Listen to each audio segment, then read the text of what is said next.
We are at the San Marco village in Schelle, and we are here at the finals of the BBC and Telenet Public Speaking Awards. Are you nervous for today? I'm not yet. I'm extremely happy. I mean, it's not every single day that a student of my age gets the opportunity to speak in front of so many people and experiment with public speaking. Public speaking is such an important skill in life. People are moved or touched by public speaking, and therefore I'm glad that I could take part and hopefully try and move an audience.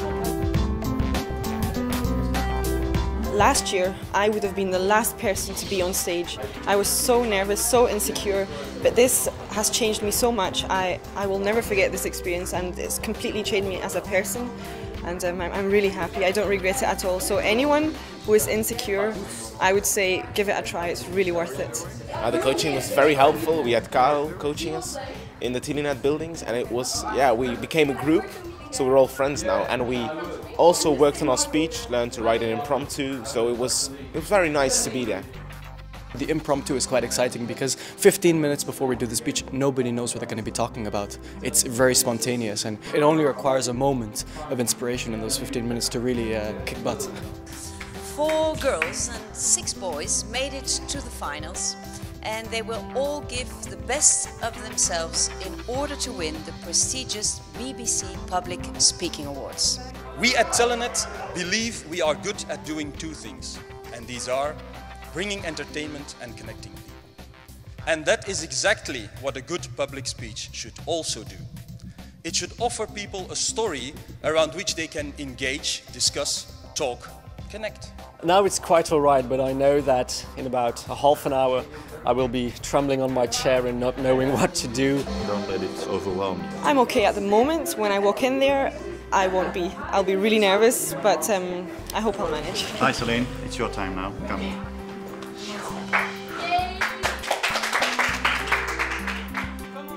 Miss Céline van der Poel, and her topic is modern slavery. Wish me luck. Do I look good? Is my hair sitting right? What about my trousers? Do they match my shoes? I'm scared. I'm scared of what other people will say about me. I don't want to go to school. Please, Mum, help me. Do I look right? Yes, of course you do, darling. Go on. Go to school. You'll be fine. And I decided to interview my Aunt Mary, about how she experienced the Second World War. And I spent many afternoons at her house, many weekends interviewing her, whilst every other teenager was practicing sports outside or hanging out with their friends. I was talking to an 85-year-old lady, and I was actually quite enjoying myself. Don't stop believing. Hold on to this feeling. Streetlight people. Now, when I sing this song, I feel like I should believe in something. This song is very empowering. But what should I believe in as a teenager? We all know the Tower of Babel, right? It was the commune that the first people on this world had, where they lived together in one place, they had one system, and especially one language. Now, for God, our beloved Lord, that seemed to be quite a problem. So he decided to split all people. He confused them by creating different languages. And that way, the new countries arose. It's very tough because you only get this word, sentence and a quote, and it's very abstract, and you have to make links in your head. And when you don't find the link, it's very hard to write a speech because you have to make a point. You can talk 3 minutes about a subject without making a point, that's no problem. But making the point, giving a message to the audience, that's the most hard one in an impromptu speech. Have you ever desperately wanted to say something or do something, but you just couldn't bring yourself to do it? Like the words were on the tip of your tongue, or you had this whole scene worked out, but you just couldn't because you were afraid. And this endless cycle, the cycle of wanting more, and we just aren't happy. In the first world, we have everything that we need. We have an education, we have shelter, we have food. But there's one vital ingredient that we don't have. We aren't happy. And they sniffle. They try to smell each other, and they meet each other, and they seem to have a great time. Behind this dog, there is a girl that is more beautiful than her dog. And she's really pretty. And what I'd love to do is sniffle. And I want to sniffle her.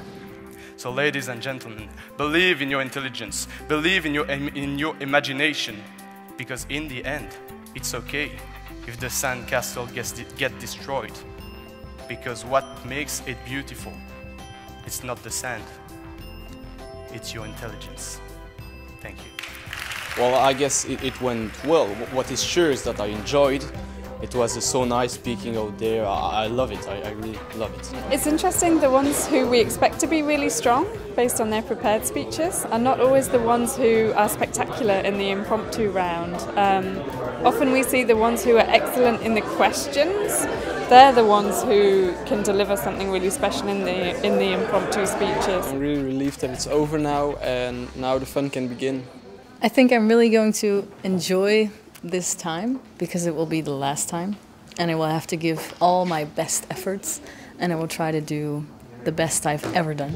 Well, over time we kind of develop a little bit of an emotional attachment to the speech. I mean, it's gone with you through so many good times, mostly good times, which is why most of us are in the final.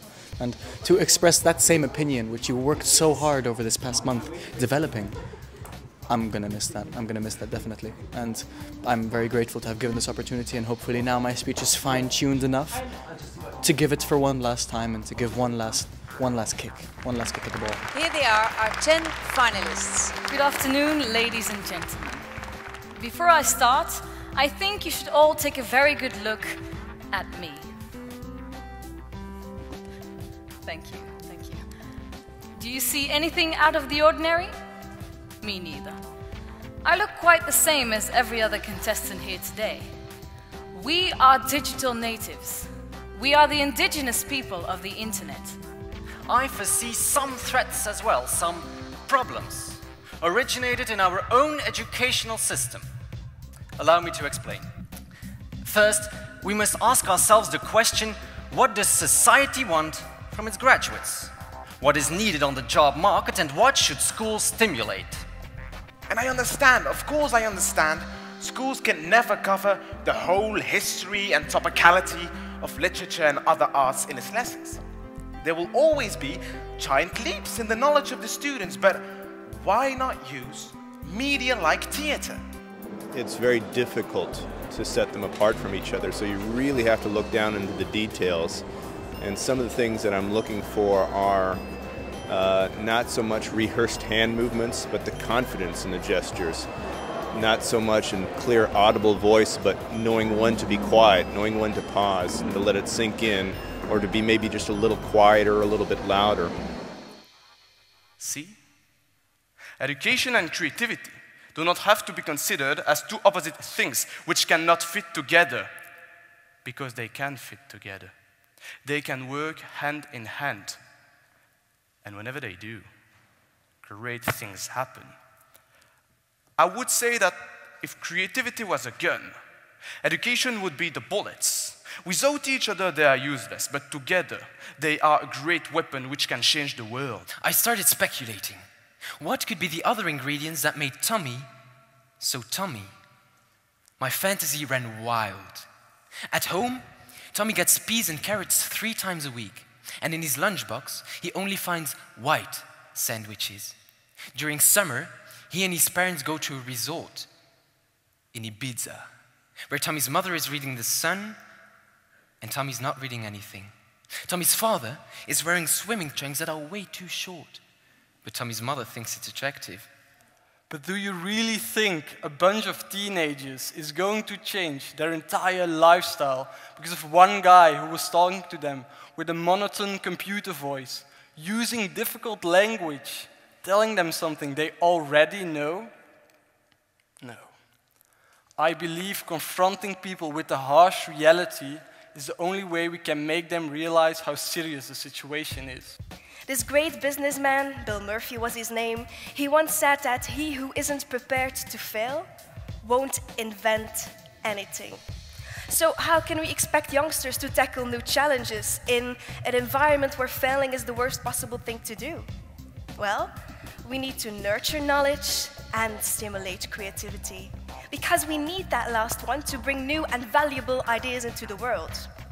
I am now convinced that stories do not only entertain us, but they also taught and still teach you, me, and everyone on this planet how to go about our daily lives. And who knows when you might next be hearing life-saving advice? It might just come after that famous phrase, "When I was young."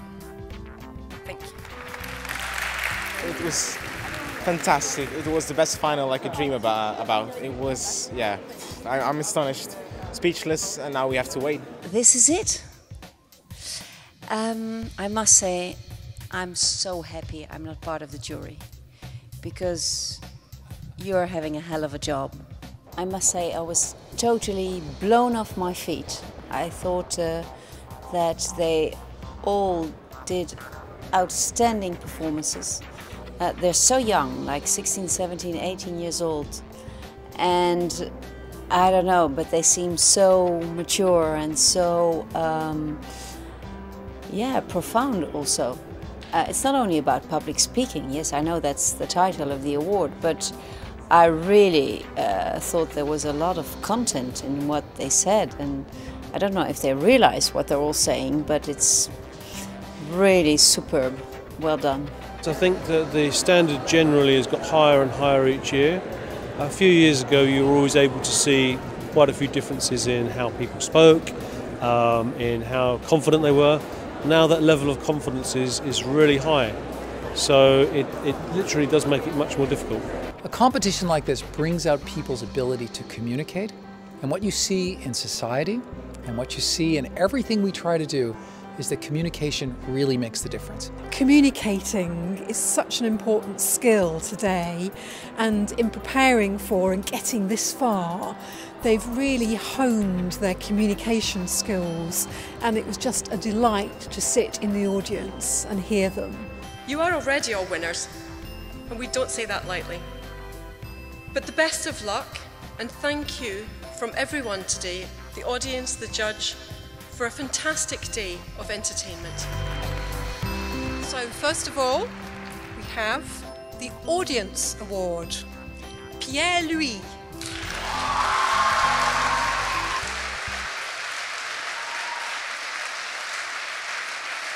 The runner-up of the BBC Telenet Public Speaking Awards 2015. Elias de Gruyter.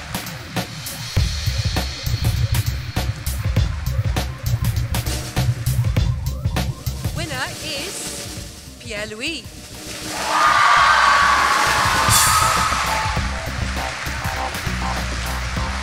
I did not expect this. We were all awesome, and I want to congratulate all my friends, because now they are my friends. I'm so happy. I'm really so happy. I want to thank every single member of the audience and member of the jury. It's awesome. Thank you very much. So I'd like to say to all of the teachers, to the parents who are here tonight, and especially to the contestants, these young people have shown great courage in what they've done tonight. What now? I don't know. I guess I'm going to London then, and it's a pleasure to represent my country, which I really love. So yeah, I don't know. We'll see, but I guess my future will be bright.